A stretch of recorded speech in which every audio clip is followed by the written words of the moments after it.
Hello and welcome to some more Star Citizen. Today we're going to check out what we have to look forward to over the next few weeks in Star Citizen as we approach CitizenCon on the 10th of October and a little bit after. So we're going to be talking about releases, updates and sales. The social module, the Persistent Universe version 0, or the social module, whatever you want to call it, it's going up on the PTU as we speak for 2,000 or up to 2,000 pre-selected testers. And then eventually it will come onto the live servers for the rest of us to play in the not too distant future. So very soon, over the next few days, I would expect. The emails for testers are being sent out literally again as we speak. Instructions and more information can be found in the description below. I'll link all to the forums all about that PTU 1.2 patch. So we're going to be able to walk around ArcCorp in the social module, visit some of the shops. We won't be able to buy anything, I doubt, to start with, even just to play with or to experiment with. But it's going to be us inviting players or joining public games and then being able to interact and chat with each other on, well, in a less spaceshipy environment, literally on the ground. We're going to be able to see some emotes and that sort of stuff. Very limited taste, but it's going to be the first step towards a lot more. Then, this Friday, the 28th of August, we've got 2 new variants for the Vanguards going on sale. And these should be concept sales, so they should come with LTI. We've got the Sentinel for $275, which is an E-War variant. And we've got the Harbinger for $295, which is a variant that I don't know really exactly what its role is yet. And we'll find out again on Friday. But it's probably more shooty. Why not put more guns if you're going to charge another $45 for it from the Warden or the original Vanguard. Also, at this time, the original Vanguard should be on sale too, but this time it will have 24 months insurance instead of lifetime insurance, and it should be sold again for $250. The Sentinel and the Harbinger or Harbinger as it's actually called, should come with 2 pieces of hangar flare each as well, because they should be, as I said, on lifetime sale. Lifetime insurance sale. Also, another concept sale looming overhead is the Endeavour Science and Research Platform concept sale. And this should be going on quite soon after the Vanguard Variants sale, probably before 1.1.7 patch, but we'll have to see. Modules will also be on concept sale at the same time, I believe, allowing you to fulfill different tasks and roles for that hull. For example, you could outfit it as the Hope class, I believe. I don't believe that's an actual hull variant. I think that's just going to be a module now.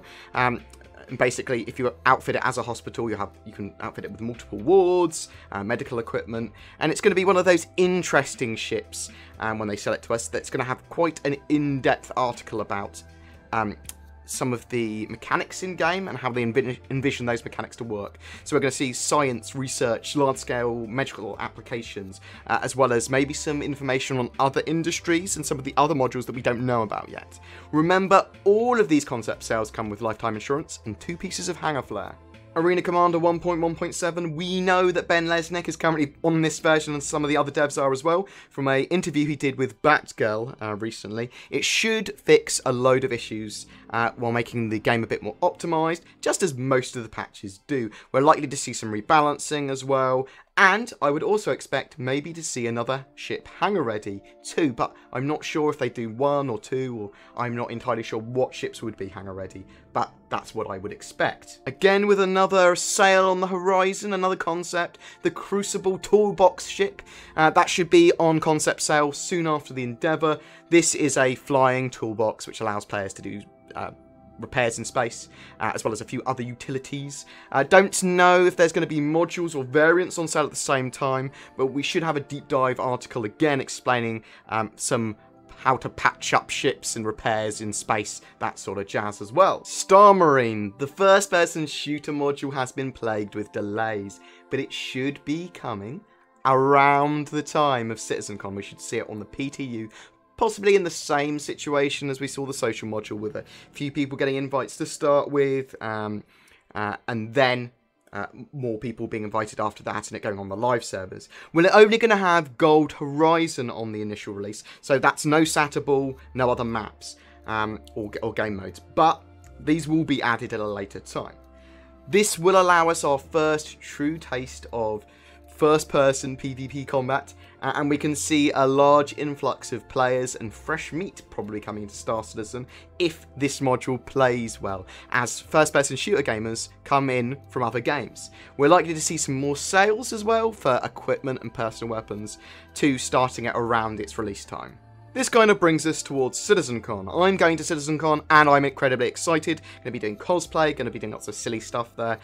This is on the 10th of October in Manchester, in a Concord hangar, and there should be a few things going on here. There's going to be a new ship reveal. I think, personally, it's going to be the new Corvette, and I'd expect them to call it the Venture after Wing Commander. I forgot what Wing Commander was for a second there. It's going to be streamed at the event as well, so we'll get to see a new video, hopefully in a similar style to that of Gamescom's multi-crew demo. Oh my god, if we start to see stuff like that, if we see some amazing new footage and some amazing gameplay, that's going to really get me excited. There's also possibly going to be another competition. I mean, that's totally me just thinking there might be. In the style of the Vandal Glaive one that he did. If you beat this, then you might be able to buy this or get a badge or something. That's the sort of stuff they do at these conferences. We'll have to kind of wait and see, but it's going to be one to watch, and definitely one for me I'm so excited about. Arena Commander 2.0. This is the multi-crew goodness that was shown off at Gamescom, and my god, it looks pretty. Again, this module should be ready near-ish the time of CitizenCon, or just after, barring any like major blockers that are discovered, and they are occasionally, so keep that in mind. We're gonna finally be able to fly around together on the same ship properly. This opens up loads of gameplay, game modes, and is what a lot of us are looking forward to the most. Boarding actions, great possibilities for content and fun, multi-crew jousting fights, joining in Arena Commander games in multi-crew ships is just going to be amazing when that's available. This should also really help with updates and optimizations, bringing all the modules in line so that updates that they make to any of the modules are much more easily able to be rolled across all of them. So we're going to see them in patches and in optimizations. We'll see them a lot quicker in a much quicker time frame. And after the other concept sales, at some point we're likely to see the Reliant Variants. These should be coming out at some point, though it is indeed likely to be after CitizenCon. We do know some of the variants. We've got the Researcher, which is a science-orientated model with scanners and stuff for discovery missions. The News Van, which I'm very interested in. Not entirely sure how that's going to work, but it talks about image enhancement suites and helps capture every movement of life in the stars. So you might be able to scan down further things, might be able to look at what's going on planets, intercept messages, who knows. And then the Skirmisher variant, which is a much more combat variant of the Reliant. And that brings us up to basically the 24th of November. So this is around the time when they do an anniversary sale at the end of November. This will enable backers to grab ships that they might have missed in previous concept sales. And they bring back loads of the limited time ships. Last year they also sold some Idris Ps at the same time in small lots. We don't really know what we're going to get. We're likely to get a lot of stuff that will drive people crazy if you want to purchase Star Citizen ships. Pretty much most of the ships that have ever gone sale on some point will be available as upgrades or standalone ships. They may have even some surprises or super limited ships too. I don't expect we'll see any of the Vandal ships on sale though, but we might. Who knows? And we might also see some awesome videos and some live streaming from CIG. We might get to see some extra little modular gameplay of something they've got in the works or a plan. Maybe some Squadron 42 stuff. Who knows? Anyway, all those prices that I talked about earlier, they are excluding taxes. We might get some extra things that I haven't mentioned. Some stuff might be delayed or even come earlier. Anyway, over the next few months, there's a lot going on. Lots to look forward to. I hope that was informative, guys. Please don't forget to like and subscribe. It really does help me. And I'll put all the links to everything I can in the description below. And I'll see you in the verse.